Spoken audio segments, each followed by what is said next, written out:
Êxodo 20:15, texto bem claro, bem direto. Vamos ler todos juntos? Não furtarás. Mais uma vez, não furtarás. É algo tão interessante de pensar quando olhamos para este mandamento, né? Estamos falando sobre a questão do comportamento do crente, a questão de ética, e nós temos passado então com mais detalhes nos 10 mandamentos, né? Estamos aí no 8º mandamento, e esse parece tão simples, né?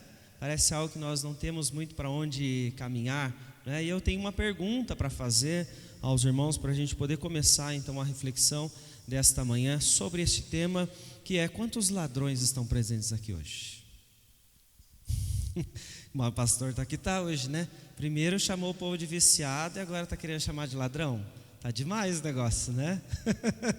Que é lógico que quando você ouve uma pergunta dessa, você entende imediatamente que você não é como o pessoal dessa série. Se você teve a oportunidade de assistir, essa série ficou famosa porque eles eram aqueles que fizeram um grande plano de estratégia para roubar um grande banco na Espanha. E aí as pessoas começaram a almejar que queriam ser como o professor, querem ser o ladrão, o bambambam de todos os lugares. Porque ladrão é aquele que é o batedor de carteira, né? Ladrão é aquele que é corrupto, né? Ladrão é o pastor infiel, viu? Me coloquei no meio também, tá bom? Não só joguei para vocês. Pastores infiéis, né? Tem muita gente por aí que está incentivando os seus fiéis, né? Os membros das igrejas a dar para receber, né? Ou seja, a teologia da prosperidade é um roubo, né? É uma maneira dessas pessoas tirarem o dinheiro dos outros. E o texto então fala para nós sobre o furto, né? E é interessante de pensar sobre o furto, porque o furto ele vai sempre estar relacionado a uma propriedade. Você vai furtar uma propriedade, e essa propriedade ela vai sempre ser produto de um trabalho, de alguém. E esses dois pontos que vão precisar então ser trabalhados hoje, eles vão estar ligados à justiça social neste mundo.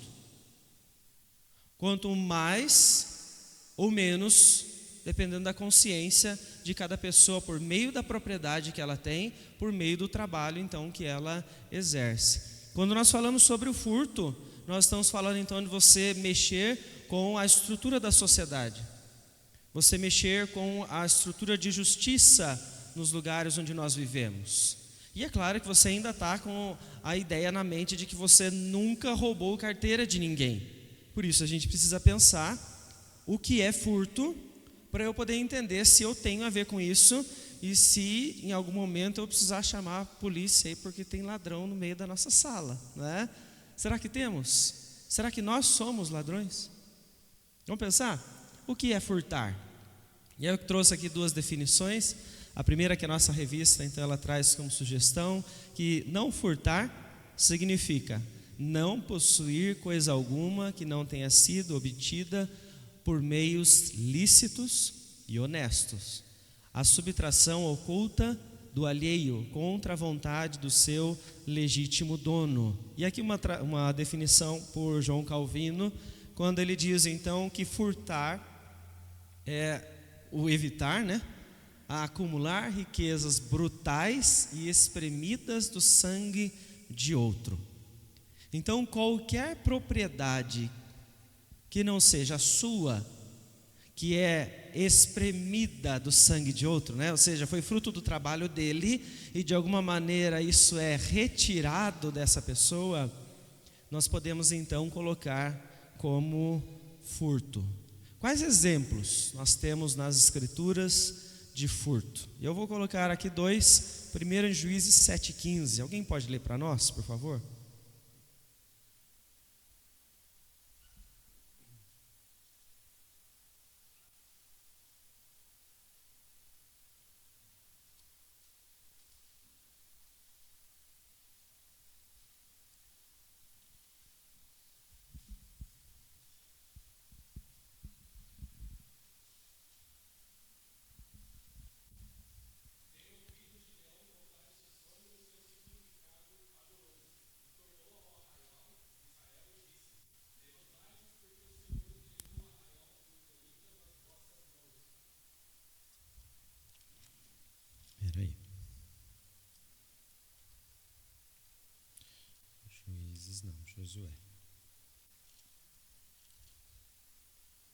Josué 7,15, perdão.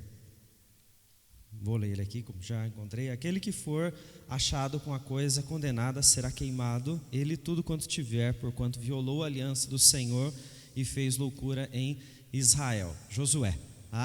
Aqui nós estamos falando então de uma história onde o Senhor havia dito para o povo que estava ainda na conquista da terra, para eles invadirem a cidade de Ai, e nessa invasão eles não deveriam tomar nada daquele lugar. E aí Acã é aquele então que esconde parte, daquilo que havia sido deixado nos despojos na sua tenda, e isso então é visto como a quebra da aliança, isso é visto como desobediência diante de Deus. Quando você vê Oséias capítulo 4, versículos 1 e 2, tem um outro exemplo também considerado como furto. Alguém pode ler para nós, por favor?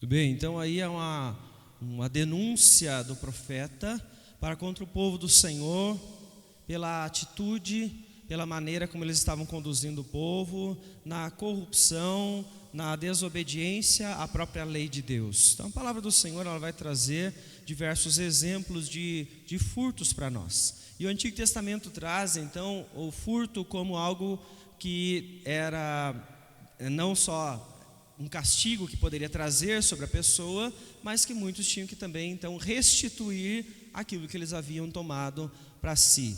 Êxodo 22, do 1 ao 4, ele vai explicar isso para nós, diante da lei. Alguém pode ler, por favor?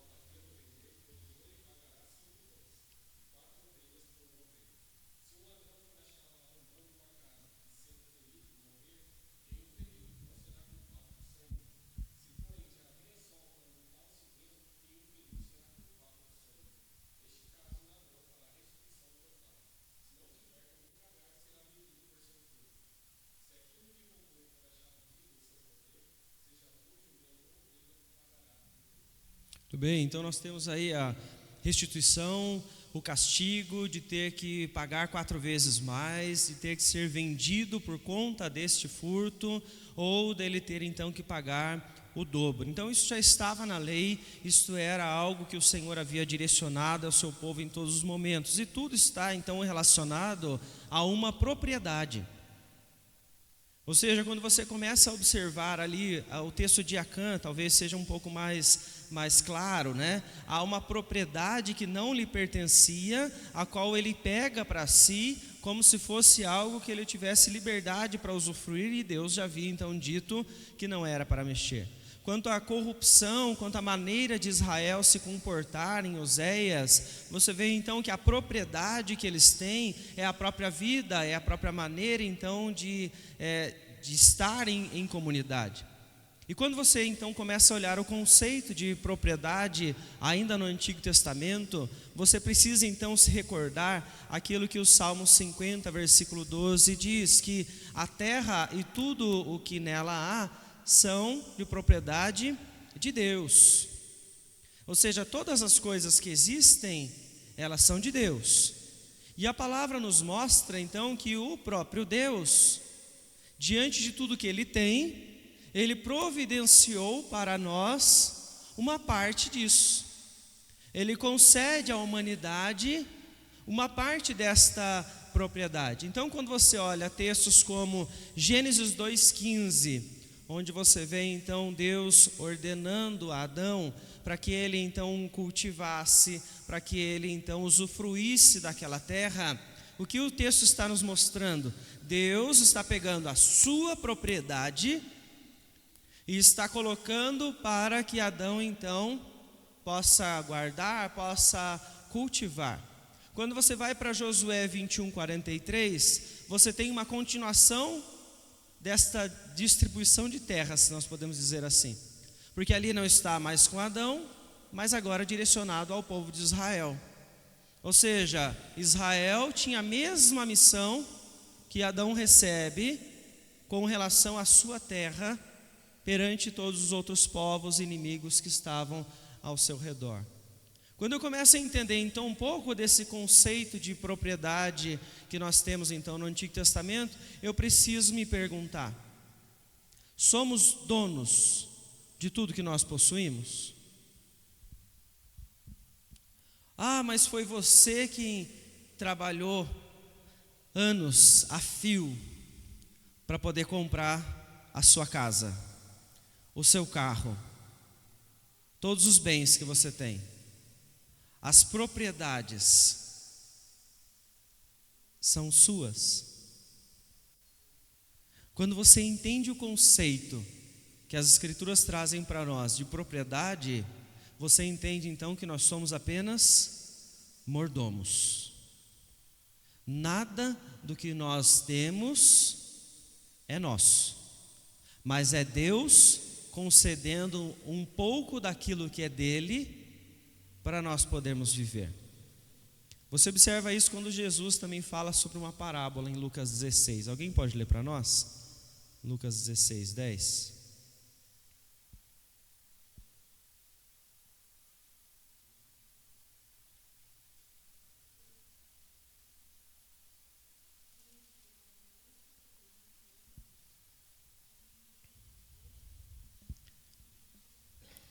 Quem é fiel no pouco é o mesmo que vai ser fiel no muito. E é interessante que Jesus está tratando aí sobre aquele que, para prestar contas ao dono, que era rico, como a parábola diz, ele acaba fazendo uma negociação com os devedores. Para quê? Para ele poder conseguir pessoas para apoiar ele. Então ele diz assim, como a parábola vai contar: você deve 100, então agora você não deve mais 100, você pode pagar só 80. Ah, você deve 50, não, você vai pagar só 30. Então ele negocia, convence as pessoas de que ele é bom, para que elas possam pagar a sua dívida, como se aquilo fosse a solução dos seus problemas, ou seja, a melhor maneira de ele administrar os bens que o dono havia deixado com ele. E Jesus está falando sobre isso para então nos mostrar: aquele que consegue ser fiel no pouco que ele tem, é aquele que vai ser fiel no muito. Porque aquele então que é injusto, é aquele então que vai viver dessa forma, independente da quantidade que ele tenha. Por isso o texto ele vem falar sobre prestar contas daquilo que nós administramos, porque todos os nossos bens, todas as nossas propriedades, elas não são nossas, mas foram concedidas por Deus para nós administrarmos. E elas não devem ser furtadas. E nós não devemos furtar dos outros, porque foi Deus quem concedeu a cada uma dessas pessoas. É muito conceito, né? A gente precisa então entender o que pode ser furtado. Quais são essas propriedades que eu e você temos que podem ser retiradas então dos outros, ou até mesmo, né, de nós. E eu fiz uma lista aqui. Mas antes disso eu queria pedir a sua ajuda para a gente pensar. O que pode ser furtado?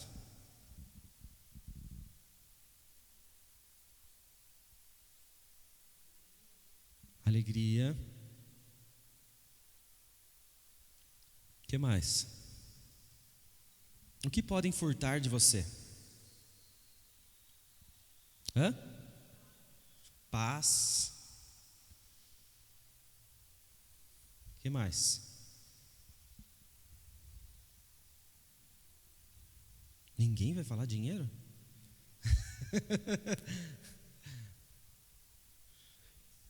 seus bens, né? E aí a lista pode ir para muitos lugares.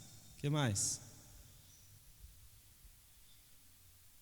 O que mais que é precioso que Deus te concedeu? Tempo. Tempo é um bem, uma propriedade, né?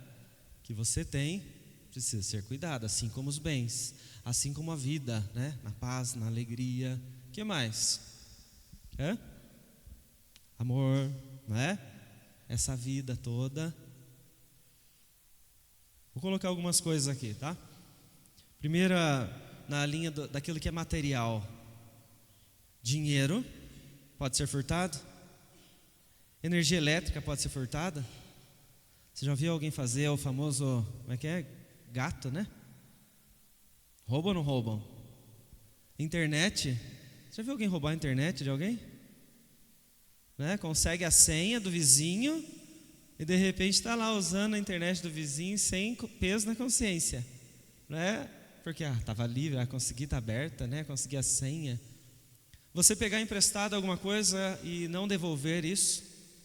Você pegou o bem que não é seu, uma propriedade que não é sua, material, e você não devolveu, não é? Eu sei que é tão simples, né? Mas quantas vezes você já pegou um pote de alguém e nunca devolveu? Não é? Não é seu. Vocês percebem como que a nossa consciência, ela diferencia o quanto o que é grave e o que para nós passa, não é? Não, pegar dinheiro eu não pego. Mas uma vasilha eu pego. É tapuer, né? Entendem? Não há diferença, né? Aí você pega lá desde a criança que está lá na escola, o que ela pega do amigo? O quê? Uma borracha, um lápis, é dela. Não, e aí você chega para a criança e fala assim: por que você pegou isso aqui do seu amigo e não devolveu? Não é? E aí quando a gente vem para a fase adulta, a gente não consegue trabalhar da mesma forma, né? A gente cria alguns limites, né? Não, aqui é criança, aqui eu sou adulto, eu faço o que eu quiser. Mas a propriedade é sua? Vocês entendem como que a gente precisa analisar o não furtarás com um pouquinho mais de seriedade, porque nós estamos furtando muito do que não é nosso, achando que não temos responsabilidade nenhuma quanto a isso, né? Troco, né? Quem aí já nunca pegou moeda, né? Eu sei que você não usa mais moeda, tá? Que você usa cartão, que você usa Pix. Mas quem nunca fez isso? Não cobrou, né? Esqueceu de cobrar a moedinha, né? Os centavos. A nossa consciência trabalha isso como algo comum, né? Por quê? Prazeres que militam no nosso coração.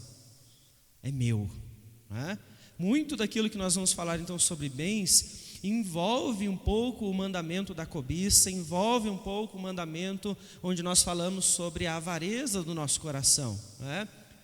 Eu não vou pagar a minha própria internet, eu vou dividir, vou pegar, né? Vou dividir, é bom, né? Vou pegar porque eu não quero pagar a minha. Já estão pagando? A energia elétrica do vizinho está funcionando, por que eu não posso pegar? Né? Para poder me sustentar. Tudo então começa a envolver essa questão do financeiro, prazer que milita no nosso coração. Isso.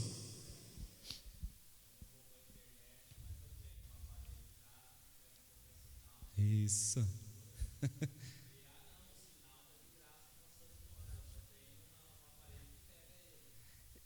Da mesma forma, né?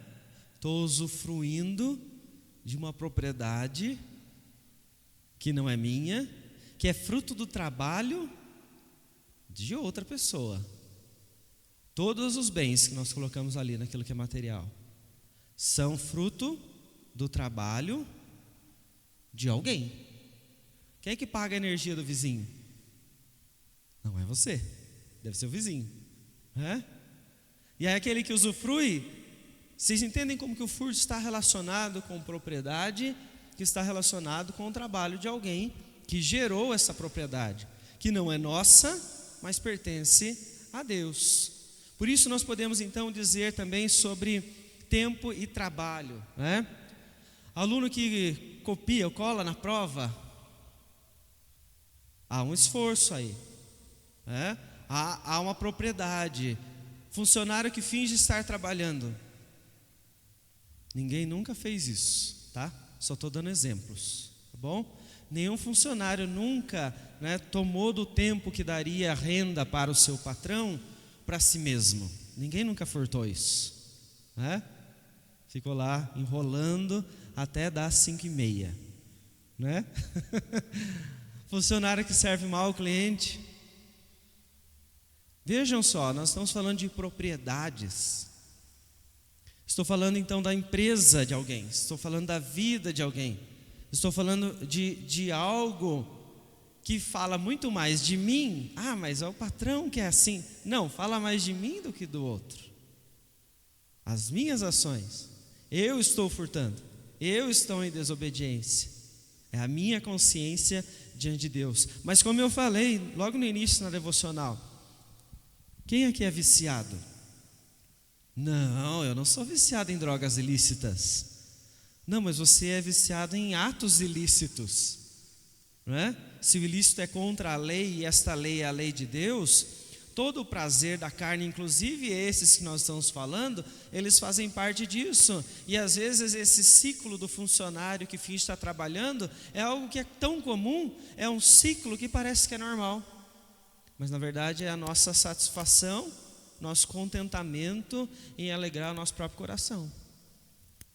E não de fato, né, algo só porque passou, todo mundo faz, né?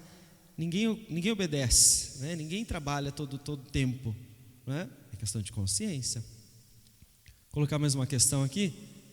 Quanto à nossa economia, a exploração do empregado. Agora nós voltamos também para o outro lado, não é? Quantos patrões que não exploram, exigem demais dos seus funcionários do que eles são capazes de fazer, né? É vida, é paz, é alegria, né? É alguém que tem ali sua consciência, sua saúde mental, né? Saúde psicológica, e essa pessoa não está se preocupando, ela está tirando do tempo dela, né? Para que o empregado, ou do dinheiro, né? Põe um empregado só, ao invés de 2, para sobrecarregar aquela pessoa. Sonegação de impostos. Eu vou omitir umas informações aqui no meu imposto de renda para eu ter alguns lucros. Isso acontece no particular, isso acontece em empresas. Ah, não, mas vai observar. Sonegação de impostos, a gente fala, né? Ah, não, aquelas empresas, elas estão fazendo isso. Tem muito crente que está sonegando no seu imposto de renda, porque não quer pagar mais do que é devido. Corrupção.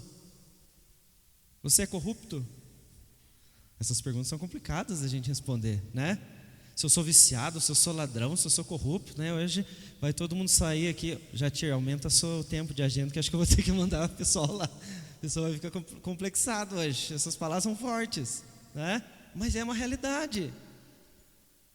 Ou seja, a corrupção, a gente sempre fala isso, não começa lá no governo, começa comigo, né? Começa eu tirando de alguém, oprimindo alguém, tirando o tempo, tirando o prazer, a vida.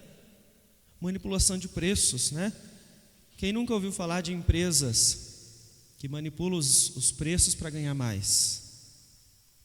Vamos colocar aí 300% em cima, né? 400% em cima. Aí eu sempre converso com a Vânia, a gente sempre fala, né?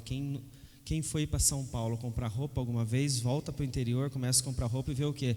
Que absurdo é esse? Né? Por quê? Vamos jogar 400% em cima? Furtando. Estamos jogando aí preços altíssimos, né? Para manipular as pessoas. Vamos entrar na Black Friday, né? A gente sobe o preço, depois a gente finge que abaixou o preço. Isso tudo então é uma maneira de furtar da propriedade que que não é minha. Então nós falamos aqui sobre o material, falamos um pouco aqui sobre aquilo então que está relacionado ao tempo, ao trabalho, economia e furto no espiritual. Tem como? Vamos pensar? Coloquei alguns exemplos aqui para a gente poder olhar. Dons. Alguém dentro da igreja tem dons? A palavra do Senhor nos diz isso. Aquele que é convertido ao Senhor recebe pelo menos um dom do Espírito Santo. Você já viu algum crente negligenciar o seu dom? Ou melhor, você já viu alguma igreja que tem gente sobrecarregada para trabalhar? Negligência. A propriedade, ao invés de estar sendo bem administrada, está sendo trabalhada com infidelidade. Aquele que é fiel no pouco, é fiel no muito. E aí a questão que o texto de Lucas, onde Jesus então está trabalhando essa mordomia, ele diz, então aquele que não é capaz nem de administrar de maneira fiel o dinheiro, aquele recurso que ele conseguiu de maneira injusta, quanto mais será capaz de administrar a verdadeira riqueza. Porque você vai encontrar muitas pessoas que estão aí até enriquecendo, estão aí fazendo com o que é do outro, mas elas continuam sem a boa administração. Então, elas não são capazes, elas demonstram que elas não são capazes de ser fiéis nessa verdadeira riqueza, em tudo aquilo que o Senhor nos concede, não é? Aí você chega no dízimo. Como é que eu furto o dízimo? Furto e roubo, tá? Diferente, né? Você tem que entender, roubará, né, o Senhor, como diz em Malaquias, né? Através dos dízimos. Por quê? Por que ele usa essa expressão? De quem é a propriedade? É de Deus. Você já viu crente professo que não tem consciência da importância do dízimo? Então vejam só, o não furtarás atinge a nossa vida com muito mais facilidade do que a gente imagina. Você não tem muitas vezes um revólver para chegar em alguém para tirar a carteira dele, mas você está se enquadrando em muitas outras áreas como essas, porque esquecemos que a propriedade não é nossa, mas é concedida por Deus para nós sermos apenas mordomos de tudo aquilo que nós recebemos. E aí, por conta disso, eu preciso então entender um pouquinho sobre esse trabalho, a maneira como eu lido com o trabalho, ou seja, quanto eu devo fazer, se é que eu devo então fazer, né? Alguém pode ler para nós? Gênesis 1, 27 e 28.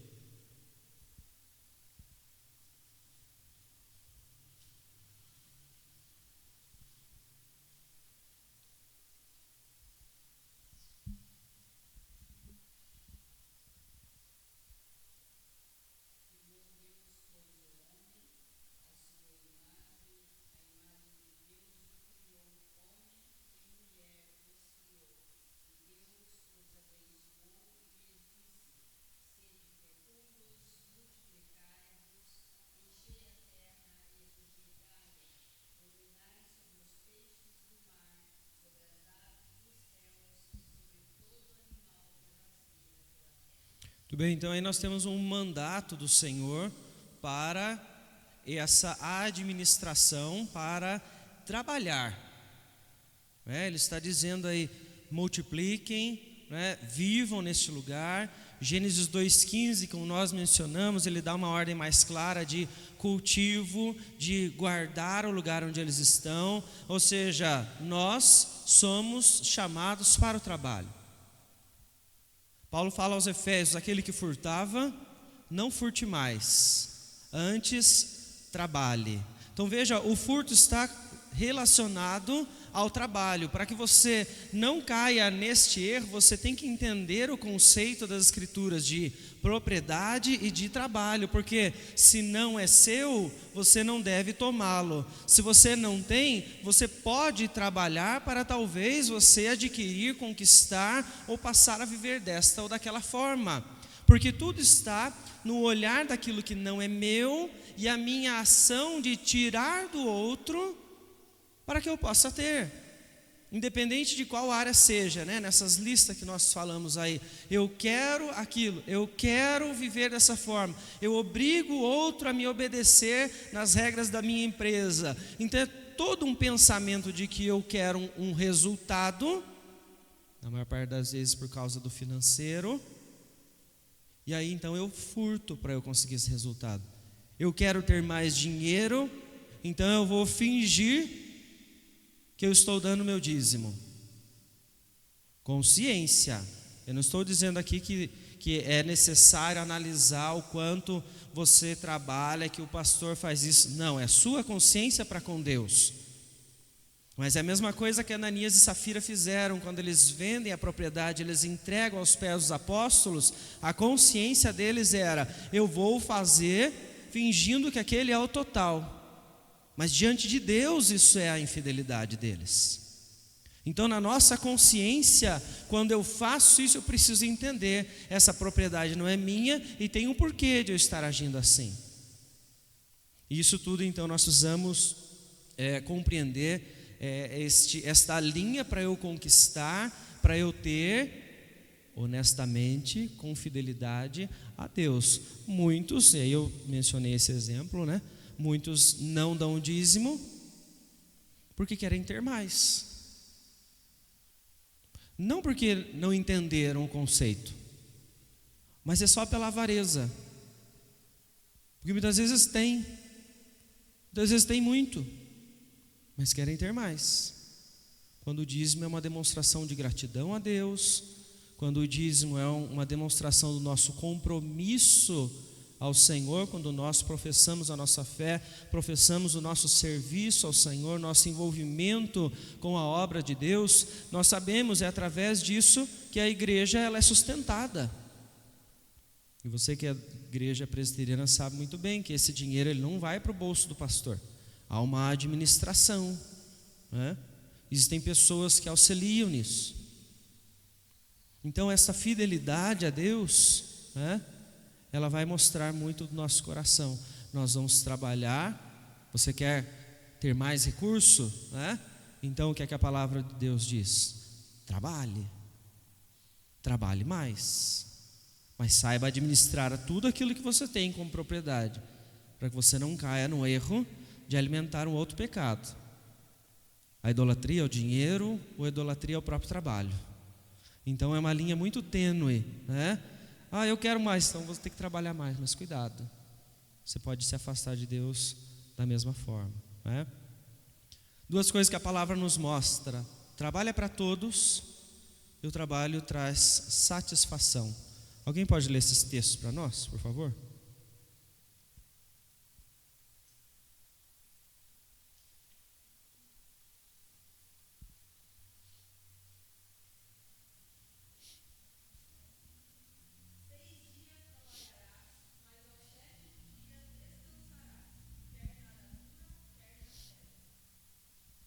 Muito bem, então muitas vezes nós olhamos para esse texto e pensamos mais no descanso, não é?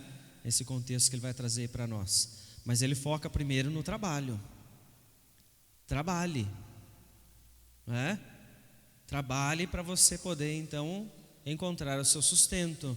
E aí entenda o tempo do repouso, o tempo de você parar, de você poder então descansar, de você confiar na provisão de Deus. Todos nós, assim como você vê lá em Gênesis 1, essa ordem já de distribuir, né, de cultivar, de olhar para aquilo que o Senhor concedeu para trabalhar, ela é expandida então ao longo do Antigo Testamento. Eclesiastes 3:22.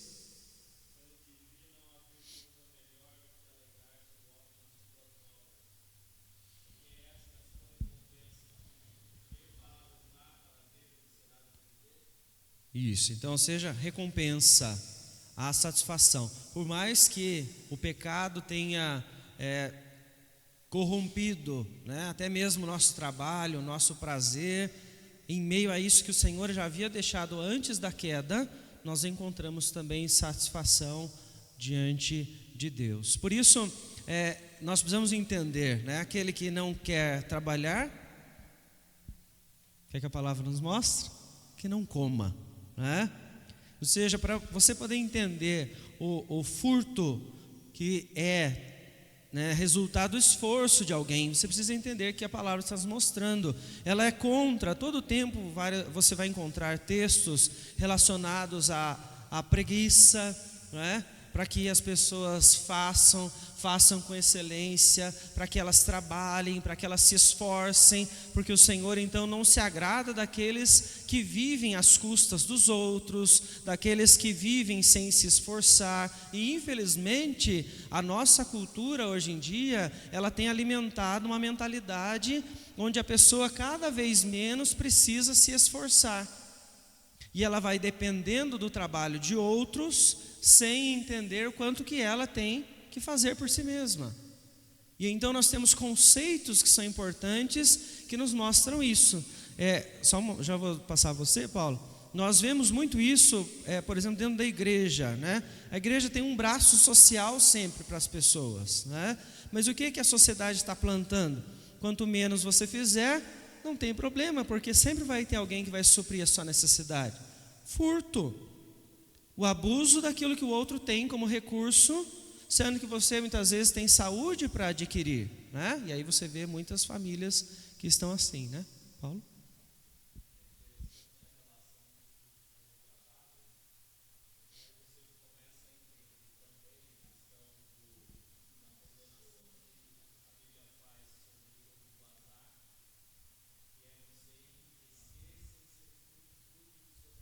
Sim.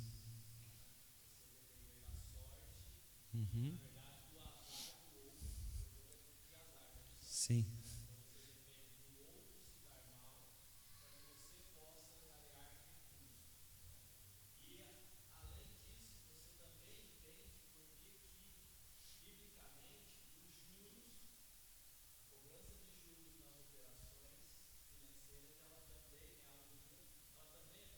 Sim.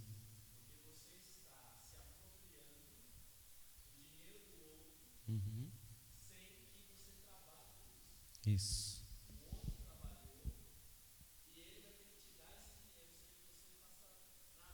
Uhum.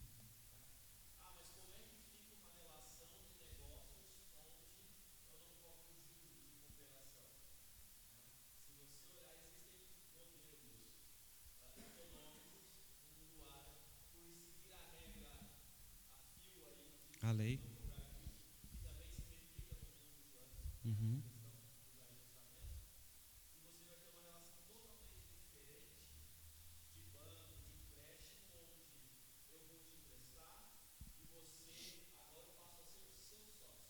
Uhum.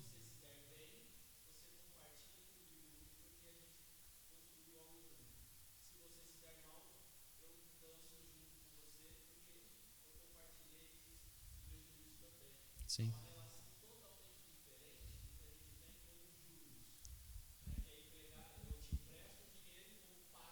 Uhum. Você me dá um pouco do seu.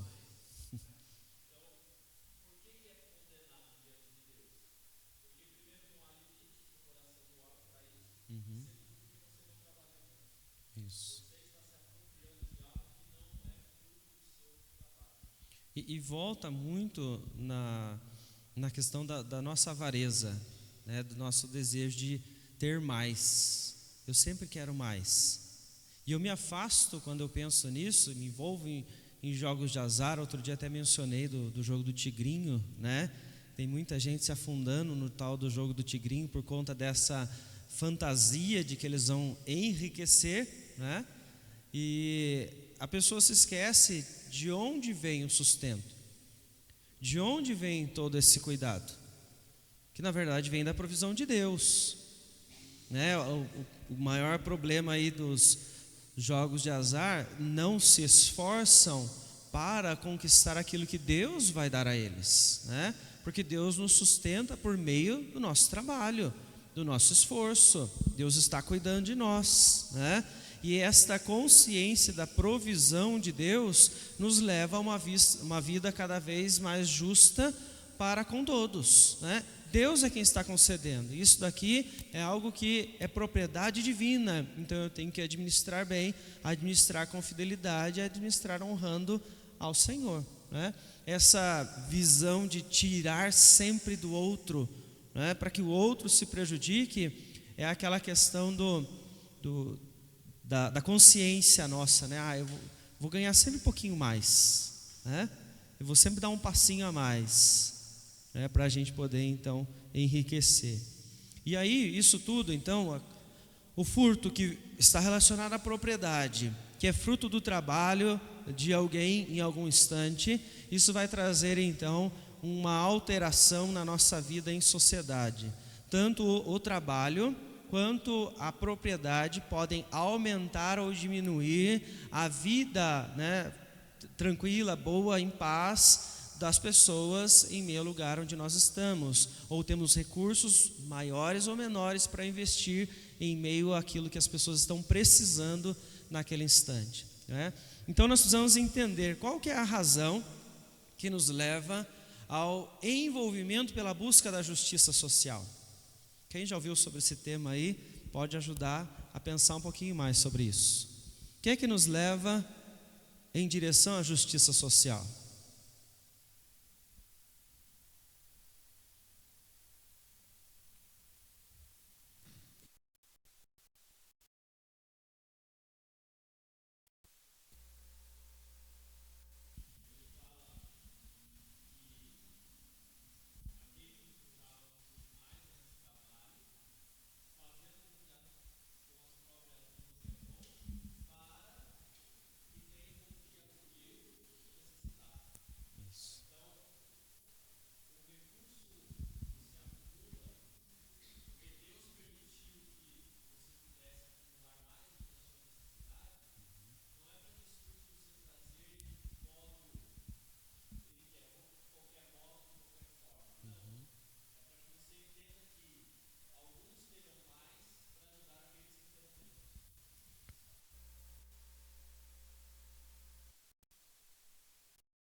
Onde ele fala aos Efésios, o nosso recurso não é nosso.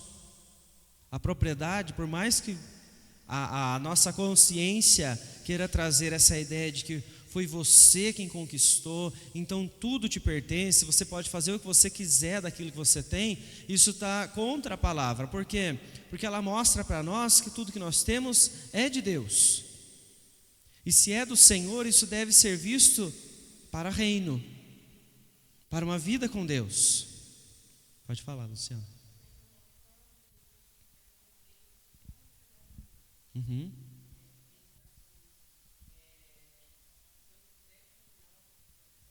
Uhum.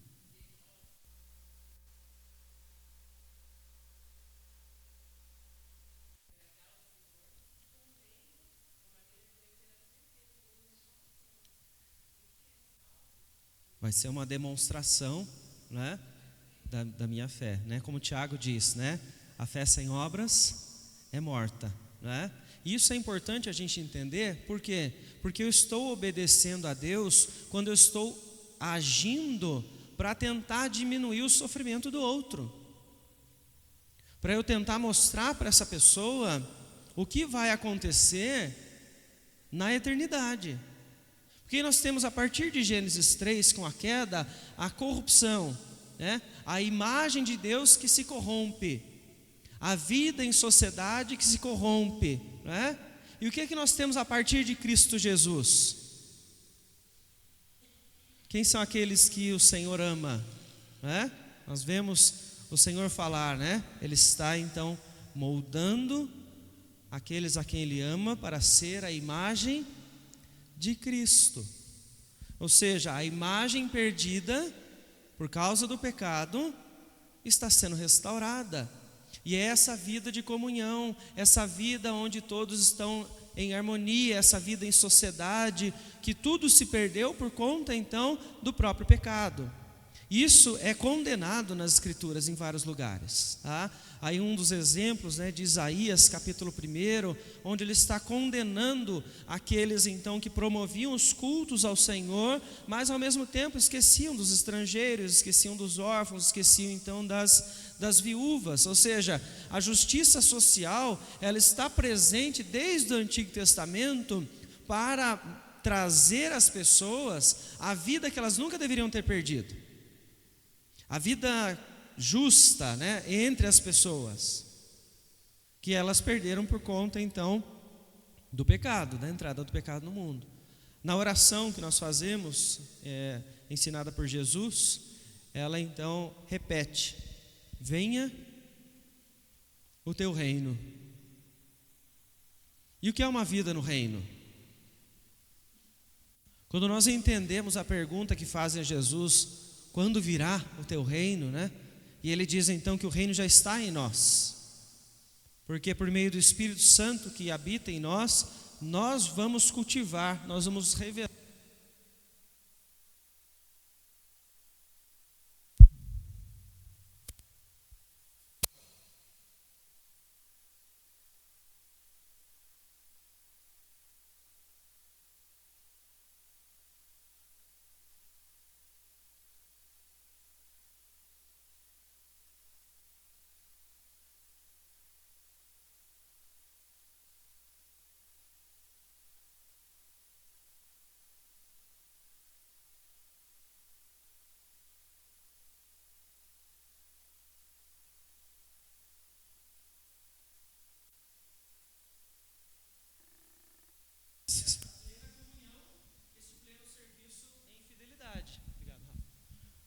Ou seja, tudo envolve o nosso desejo.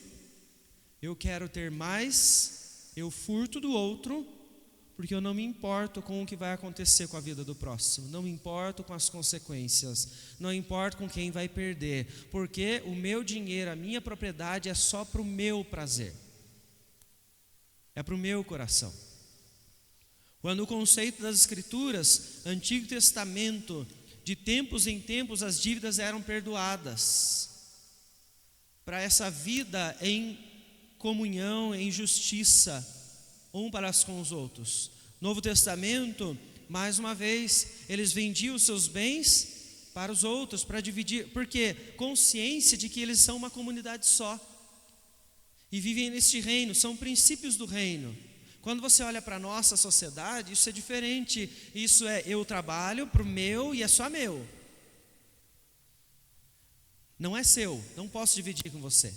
É meu, é para o meu enriquecimento. Quanto mais eu tenho, mais feliz eu sou. Quanto melhor é meu celular, meu carro, minha casa, mais feliz eu sou, Então, é uma cultura individualista, onde nós estamos apenas lutando por nós mesmos e esquecemos do reino de Deus. Não tem essa consciência de que eu estou aqui para viver o reino de Deus com você, irmão em Cristo, porque assim vai ser até a eternidade, de maneira perfeita, claro, mas por meio do Espírito nós estamos semeando isso, estamos mudando as nossas ações pelo poder do Espírito, para nós podermos então servir ao Senhor. Então esta ideia de restauração, ela vem até nós por meio de Cristo Jesus. Através das propriedades que nós temos, nós podemos abençoar os outros, através do trabalho que nós fazemos.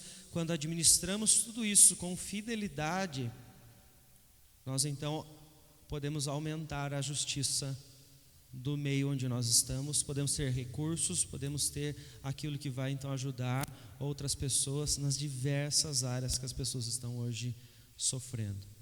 Aquele que é fiel no pouco vai ser fiel no muito. Da mesma forma, aquele que é infiel no pouco, ele também vai ser infiel no muito. Então nós estamos falando aqui de vícios, os prazeres da carne, aquilo que o meu coração quer, para eu poder então viver bem comigo mesmo. Como é que então eu posso desobedecer a lei de Deus, né? Algumas frases aí de sugestão do nosso autor, para nós podermos pensar naquilo que é comum, né? Vou sempre tirar vantagem, vou só pensar em mim, vou sempre ganhar em cima do outro, para que eu enriqueça, ou eu vou dar o meu jeitinho, né?